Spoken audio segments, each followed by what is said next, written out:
Estamos en comunicación con Rubén Villaverde, ex ministro de la gestión de Montiel, ex diputado también provincial del radicalismo en esos años.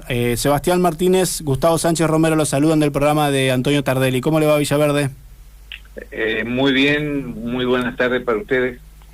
Decíamos en principio que el rol opositor se está redefiniendo, al menos dentro del radicalismo. ¿Es así? ¿Esto están pensando en qué rol partidario de la UCR en Entre Ríos?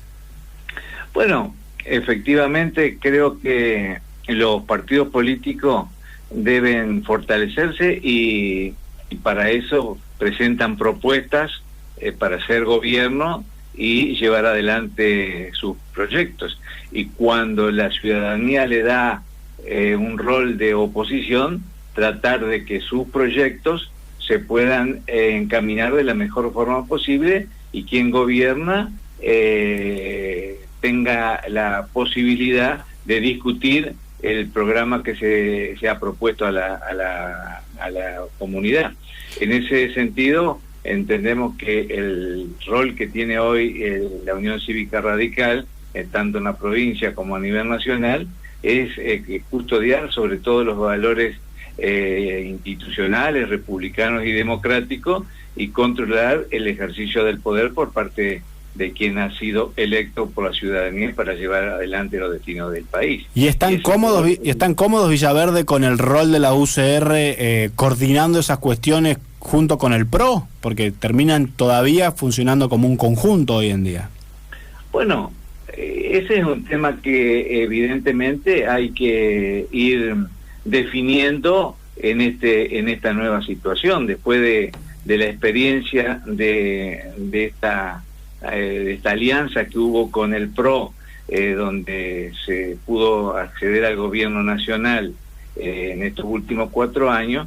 Evidentemente que es difícil compatibilizar criterios con partidos que tienen evidentemente posiciones distintas en muchísimos temas. Uh-huh. Por eso que es fundamental que haya una propuesta con proyectos bien definidos para que se puedan ir cumpliendo adecuadamente. Creo que en Cambiemos faltó eso, y evidentemente el radicalismo no cumplió ni estuvo a la altura de las circunstancias para hacer valer su historia y sobre todo la mayor parte de los principios y de las cuestiones ideológicas para encauzar muchos de los procesos que el Cambiemos y sobre todo el PRO llevaron adelante a nivel nacional. ¿Y qué piensa en la línea interna radical de Entre Ríos, la LIRER, espacio al que usted representa, que reúne un poco los referentes del montielismo en Entre Ríos?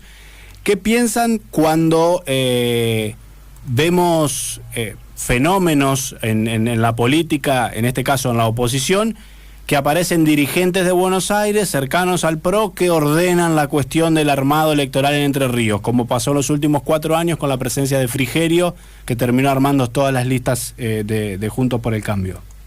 Miren, yo he sido un crítico absoluto de ese mecanismo y de esa forma de toma de decisión.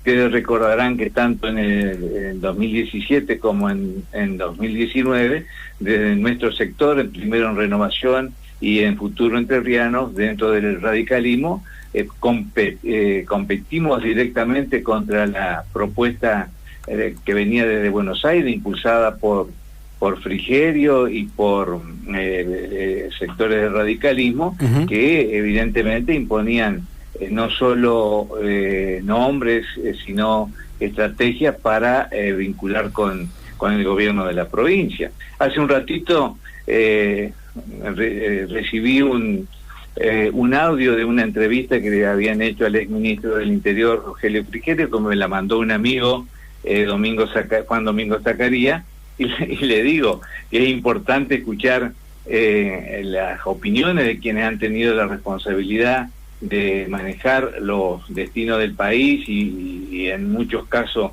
cómo se encaminaron las cosas en la provincia, pero que precisamente el rol que tuvo Frigerio en la provincia favoreció expresamente la continuidad de un proyecto político en la provincia, porque permitió la desvinculación de las elecciones nacionales, de las provinciales por una parte, el apoyo financiero, la vinculación del gobierno nacional con el gobierno nacional en estrecha colaboración, inclusive desoyendo la participación de los partidos que integraban la coalición. Es decir, que en nuestro caso particular, quienes integramos a nuestro sector hemos sido críticos de esa forma de hacer política, de esa forma de direccionar desde el poder central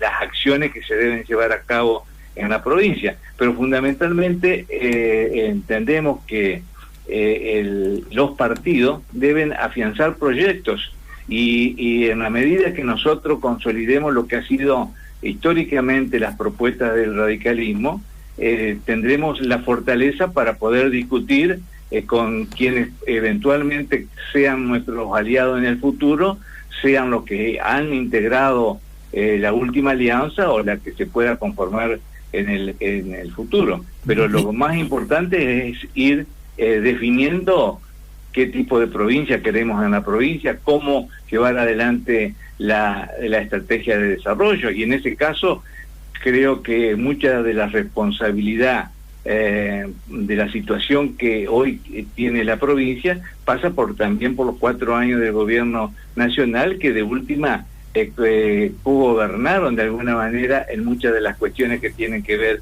con la provincia, en el tema presupuestario, en el tema del manejo de los créditos, de la situación del financiamiento. Fíjense que ahora resulta que la provincia tiene que devolver los créditos que el presidente Macri sacó de la caja de los jubilados, 100.000 millones de pesos para las provincias, y las provincias la están renegociando con el actual gobierno para patear y pagar en el futuro.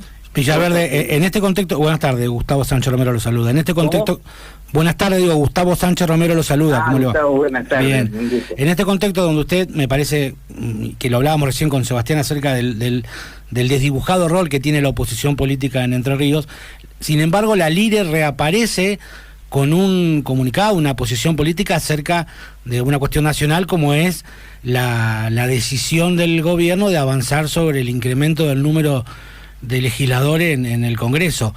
¿Ustedes a esto lo ven como un globo de ensayo o creen que realmente el kirchnerismo va a avanzar sobre este número? Mire, evidentemente el gobierno nacional, y yo digo que el gobierno en su conjunto, porque por ahí aparecen como de querer diferenciar lo que es el presidente de la vicepresidenta, pero desde mi punto de vista no hay ninguna duda que hay un centro único de toma de decisiones, que es el que usted bien ha identificado como el kirchnerismo. Cualquier otra interpretación es voluntad propia de lo que quieren decir, que hay posibilidades de análisis distintos, pero a nivel nacional hay un monocomando y es el que pasa por la definición que usted ha hecho.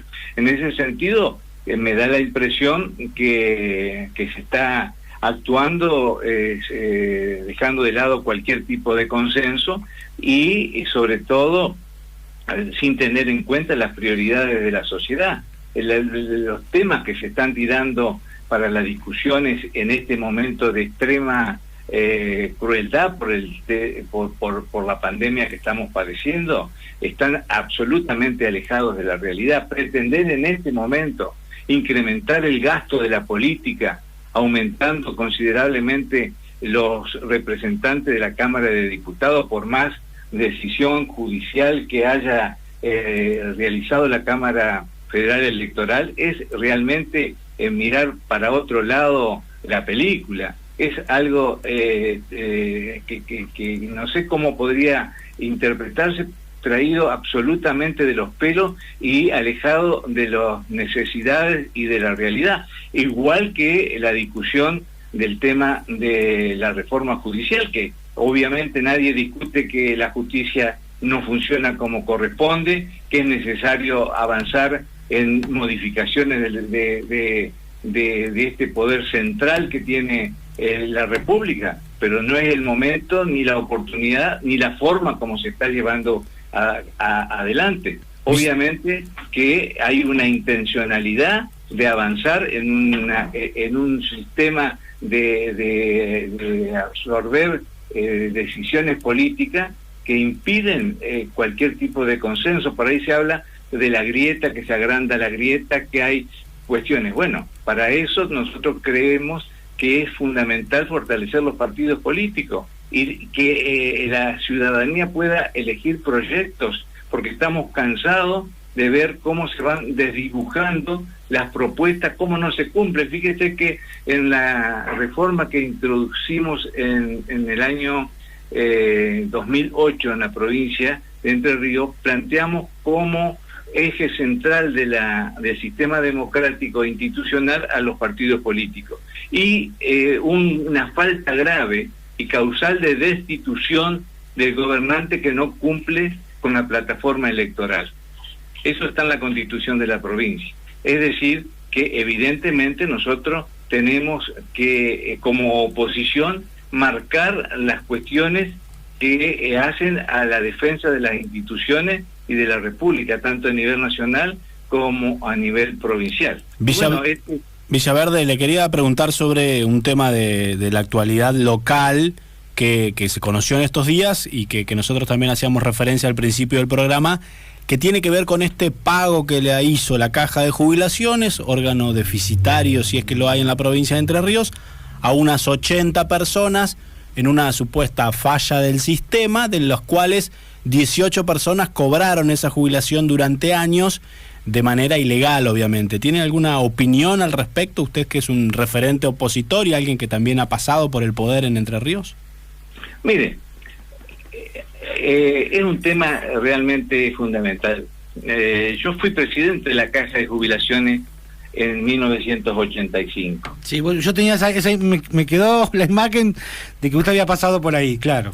Claro, yo era presidente del Consejo Deliberante de Paraná cuando don Humberto Barico era intendente y fui convocado por el gobernador Montiel para integrar el gabinete provincial a través de la Caja de Jubilaciones, tema del cual yo me había especializado en el estudio jurídico justamente del doctor Montiel, manejando todo el tema previsional. No se me enoje, pero en el 85 no había sistemas informáticos ni demás cuestiones. No sé si se le escapaban los muertos como ahora, pero otro mundo, ¿no? Mire, a eso quería hacerle referencia. Usted sabe que el gran problema que tiene el Estado provincial es la ineficiencia y la ineficacia para cumplir con sus funciones. Y obviamente el Estado, el esfrantiásico que tiene para la acumulación de gente. Uh-huh.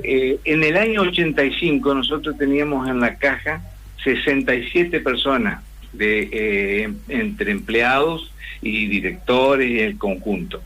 Y hacer una auditoría con la Oficina de Función Pública que tenía el gobierno nacional, llegamos a la conclusión que incorporando algunos sistemas tecnológicos y algunos sistemas informáticos podíamos hacer funcionar a la Caja con aproximadamente 27 personas.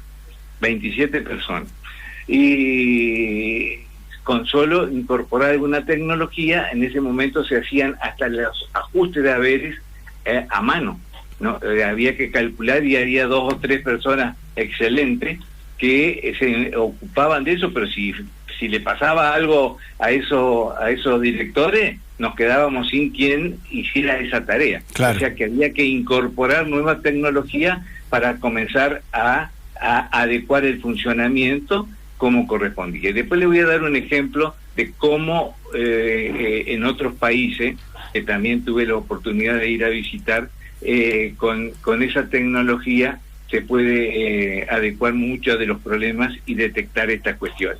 Pero le quiero decir, en el año, para que usted tenga alguna dimensión del problema de la caja de jubilaciones y por dónde pasa o cómo se genera.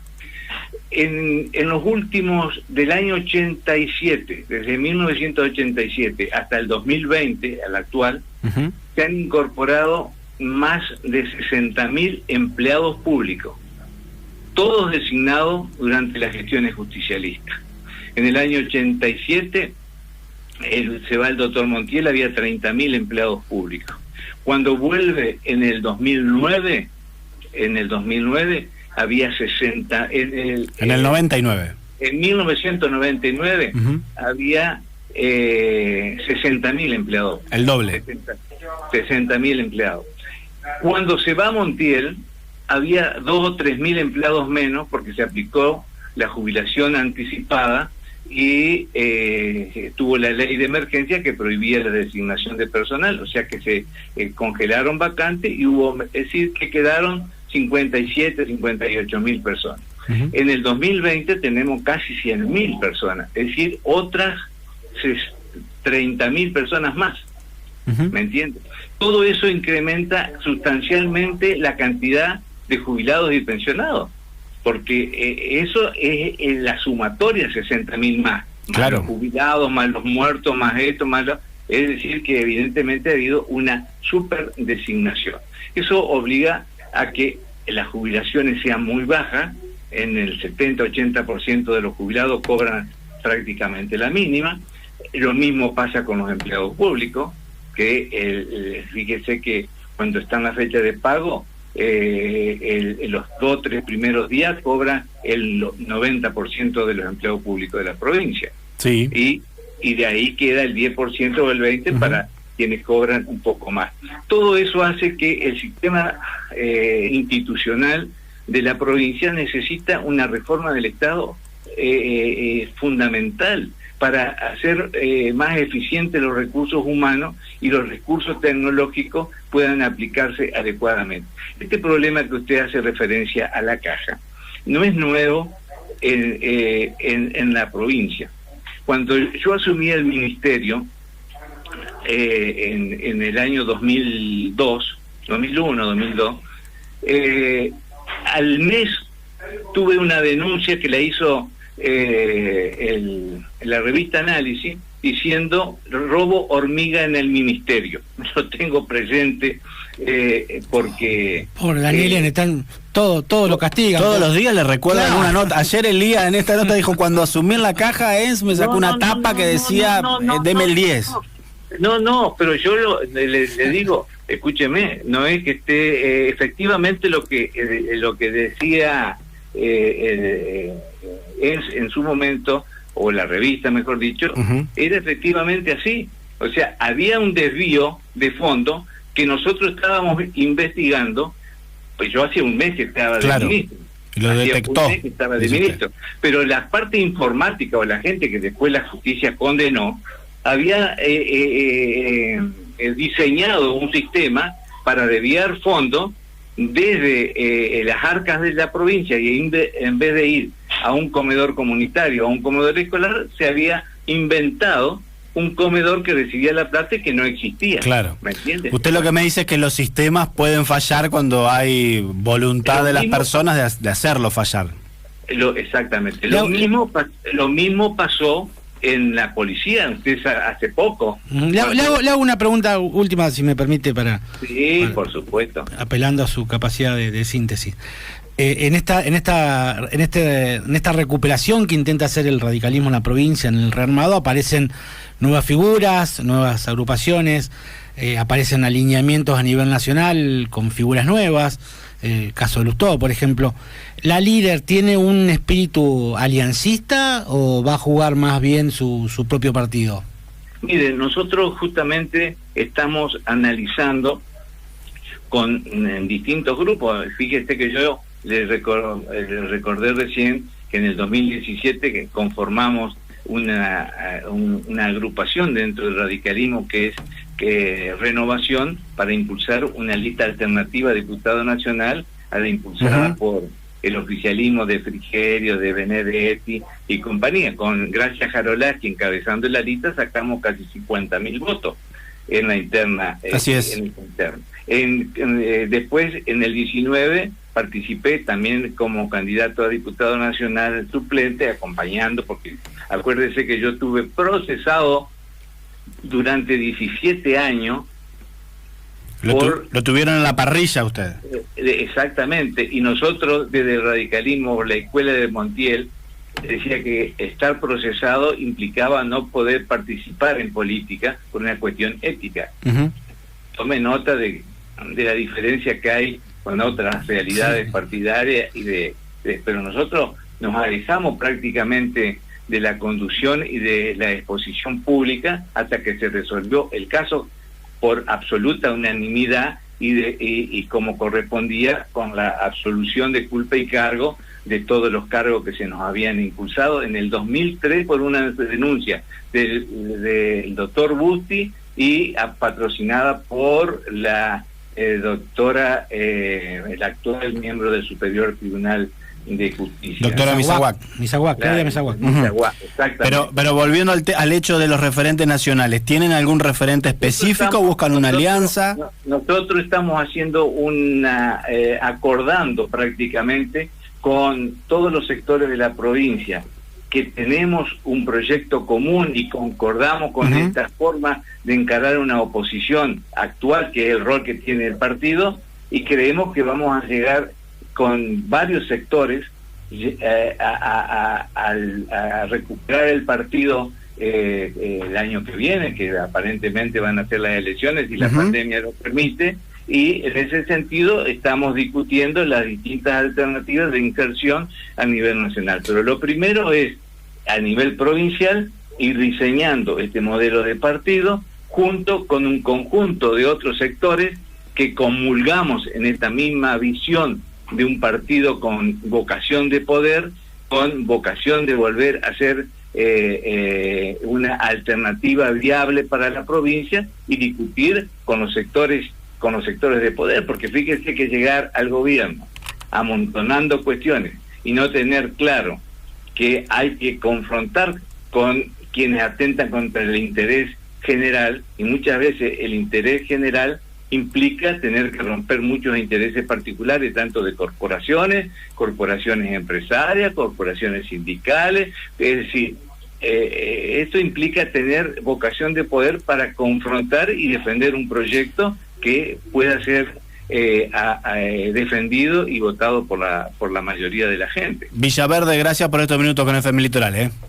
No, muchas gracias a ustedes.